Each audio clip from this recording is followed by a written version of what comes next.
sempre refém do medo, a violência toma conta. O mundo não é mais perfeito. Eu vejo drogas, vejo armas, vejo discriminação. O ódio crescendo, perdemos a razão. Será que merecemos o perdão de Deus? Vocês se lembram por que foi que Cristo morreu? É, povo sem fé, você sabe como é. Igreja, meu irmão, sai pra lá de qual é.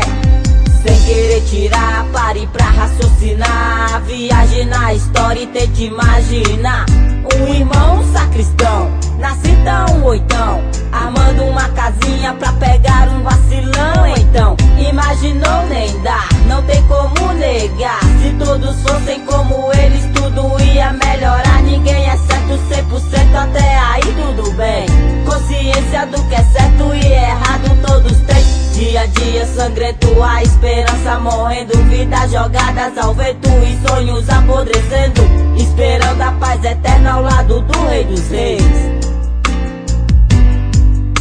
Vivendo num mundo melhor, e o amor é sempre maior, e todos vivendo em paz no paraíso.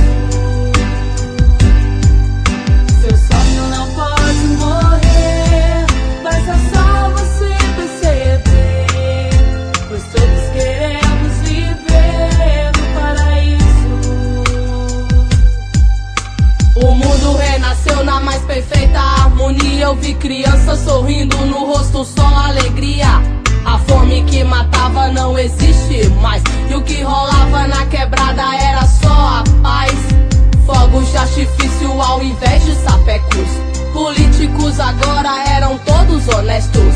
A minha quebrada era toda unida, sem guerra, sem ponte, meu Deus, como seria? É São Sebastião, nome de santo, lei do cão. Só em sonhos pra dizer que existe união. Realidade pra quem sente o pânico crescente, o caos do nosso país, quem vai salvar nossa gente? Na periferia somos jogados pras cobras, só nos restam migalhas, vivemos de esmolas.